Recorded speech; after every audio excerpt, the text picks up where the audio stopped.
और ये distance 20 feet है, तो अकॉर्डिंग 20 फीट तो टोटल रूम का कॉन्फ़िगरेशन होना चाहिए, तो ये तो है नहीं, तो ये हम क्या ऑप्टिकली फोल्डेड बना रहे हैं रूम को, मतलब उस सेटअप को ऑप्टिकली फोल्डेड करेंगे।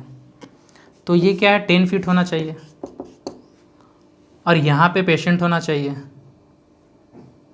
इस सिटिंग पोजीशन पे पेशेंट होना चाहिए। तो हमको पता है ये plane mirror simply 10 feet back image का फॉर्मेशन करेगा इसी ऑब्जेक्ट का, लेटरली इन्वर्जन करके, right to appears to left, left appears to right, इस टाइप से। तो ये जो यहाँ से ये डिस्टेंस है इसको कहते हैं ऑप्टिकली फोल्डेड डिस्टेंस। तो अभी हम लोग क्या करेंगे, अगर हम लोग नॉर्मली देखें तो ये 20 फीट है, अगर इसको हम लोग मीटर में लेंगे तो कोई दिक्कत नहीं है। मीटर में टोटली कितना चाहिए था 6, तो हम लोग इसको 3 मानेंगे, ये 3 मीटर होगा, सेम पीछे 3 मीटर बनेगा, तो ये टोटली डिस्टेंस हो गया 6 मीटर।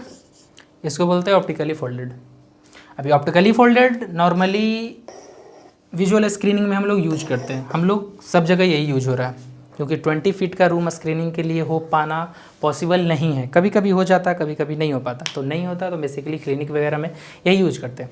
अब आते हैं विजुअल एक्यूटी मेजर कैसे करेंगे, क्योंकि विजुअल एक्यूटी मेजर करना ये भी एक टेक्निक है, आर्ट है। अब ये आर्ट है तो कैसे करेंगे, पेशेंट को रिलैक्स कंडीशन में बैठने बोलेंगे, वो चेयर पे बैठेगा, ऑप्टिकली फोल्डेड रूम है। तो सपोज यहाँ पे पेशेंट सिटिंग पोजीशन है, ये पेशेंट सिटिंग पोजीशन है, ये ऑप्टिकली फोल्डेड रूम है, ये 10 फीट है, 10 फीट या 3 मीटर जैसा भी मानना है। ये मिरर है, पेशेंट यहाँ से बैठेगा, यहाँ से यहाँ पे स्क्रीन होगी, ये मिरर है, ये स्क्रीन है, स्क्रीन जिसमें ऑप्टोटाइप है, ऑलरेडी कॉपरेटेड है, स्नेलन्स ऑप्टोटाइप, ट्रांस इल्यूमिनेटेड भी कह सकते हैं, transilluminated optotype which is hang over the patient, जो ये पेशेंट के ऊपर हैंग किया गया मतलब लटका हुआ है। अब ये पेशेंट यहाँ से इसका इमेज आएगी, पेशेंट को यहाँ दिखाई देगी, पेशेंट पढ़ेगा, पेशेंट फिक्सेट नॉर्मली होना चाहिए उस पर, पेशेंट का पोजीशन, पेशेंट बिल्कुल काम पोजीशन में होना चाहिए, ऐसा नहीं कि बेचैनी हो ज़्यादा से ज़्यादा, क्योंकि उस समय अगर एकोमोडेशन रिलैक्स चाहिए, इसमें इस डिस्टेंस पे एकोमोडेशन रिलैक्स होना ही चाहिए, ऐसा माना गया। अब पेशेंट विजुअल एक्यूटी क्या है, अब लिखते कैसे वो देखते हैं। विजुअल एक्यूटी को हम लोग लिखते कैसे, मेजरमेंट हुआ तो लिखते कैसे। बेसिकली विजुअल एक्यूटी 2 तरह से मेजर किया जाता है, with aspects, without aspects. With aspects को हम लोग सीसी बोलते हैं, कम करेक्शन, एससी बोलते हैं, जिसका मतलब होता है साइन करेक्शन। साइन करेक्शन का मतलब होता है जिसमें पेशेंट चश्मा को वॉर्न नहीं किया हुआ, चश्मा है ही नहीं या फिर उतारा गया हो, उस टाइम ले रहे होते हैं। और सीसी हैबिचुअल स्पेक्टिकल्स के साथ जो वो अभी उसका रिफ्रैक्टिव स्टेटस था उसमें जो वो वेयर कर रहा होगा उसके अकॉर्डिंग लेते हैं। अब जब ये हम उसके अकॉर्डिंग ले रहे होते हैं इसमें ये देखेंगे कि लिखना कैसे है, आई मीन लिखते कैसे हैं। तो हैबिचुअल स्पेक्टिकल्स के नॉर्मली इसी में हम लोग विजन को ले रहे होते हैं, इसमें क्यों नहीं लेते हैं। या फिर ऐसा भी कर सकते हैं, इसमें कभी कभी लेते हैं, लेने का ज़रूरत पड़ जाता है, क्यों, क्योंकि कोई सपोज पेशेंट का अगर हमें टोनोमेट्री करना है या कोई और भी मतलब जो कॉर्निया के टच में हो ऐसा कोई प्रोसीजर करना है, तो उसमें क्या होता है ये विजुअल एक्यूटी हम लोग ले रहे होते हैं, क्योंकि उस विजुअल एक्यूटी के बाद क्या होता है नॉर्मल, फिर विजुअल एक्यूटी लेने के बाद कॉर्निया में थोड़ा एब्लेशन या कुछ टॉर्चर होने के बाद क्या होता है विजुअल एक्यूटी रिड्यूस हो जाता है, नॉर्मली रिड्यूस हो जाता है। अब ये क्या होता है, ये जो सीसी में हैबिचुअल स्पेक्टिकल्स में ले रहे होते हैं, तो ये लिखते कैसे वो देखते हैं। सपोज पेशेंट है, अगर कोई पेशेंट 20/40 लाइन पढ़ा तो ये तो नॉर्मल लिखते हैं, बट ऐसा कभी कभी होता है +2 भी लिखते हैं। अब ये +2 का क्या मतलब होता है, अगर कोई पेशेंट सपोज 20/20 रीड कर दिया तो +2 का मतलब ये होता है कि ये पेशेंट 20/15 का 2 लेटर रीड किया है। +2 का मतलब ये है कि 20/20 तो है, ये पेशेंट इस लेटर का 2 रीड कर चुका है पहले। और कभी कभी ऐसा भी देखते हैं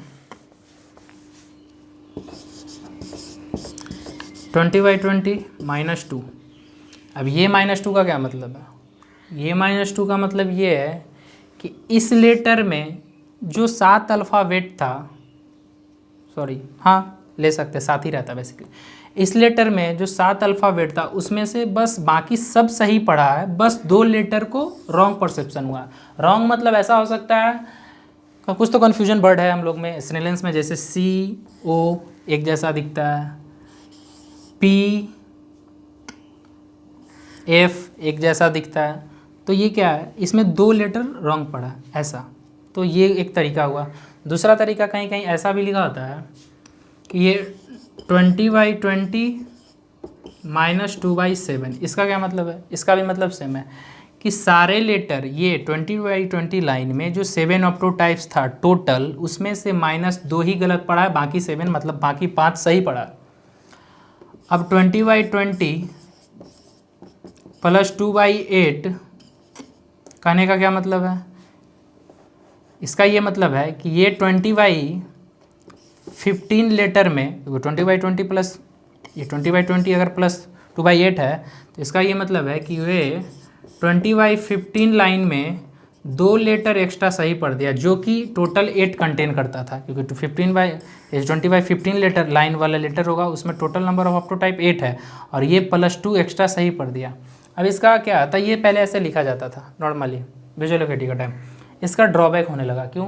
पेशेंट इतना एक्टिव हो गया कि वो पूछता था कि ये क्या है, ये +2 क्या है, -2 क्या है। अब उसको बताइए कि +2 क्या है, -2 क्या है। ऐसा भी हो सकता है वो कहेगा -2, ओ 2 लेटर हम नहीं पढ़े हैं, इसका मतलब ये रॉन्ग परसेप्शन है, मेरा विजुअल एकुइटी खराब है। तो इन सब सारे पेशेंट में भी बेचैनी हो जाए, ये क्या है, ऐसा हो सकता है क्या, गलत है, या फिर ज़्यादा पढ़नी है तो वो ज़्यादा खुश हो जाएगा, ऐसा कुछ नहीं। ये सब रॉन्ग परसेप्शन को हटाने के लिए नॉर्मली विजुअल एकुइटी को ऐसे लिखा जाता है 20/20, या फिर मीटर में लिखते हैं तो 6/6। ये वैल्यू से हम लोग विजुअल एकुइटी को नॉर्मली लिख रहे होते हैं, नोटेशन में भी यूज कर रहे थे। So thank you.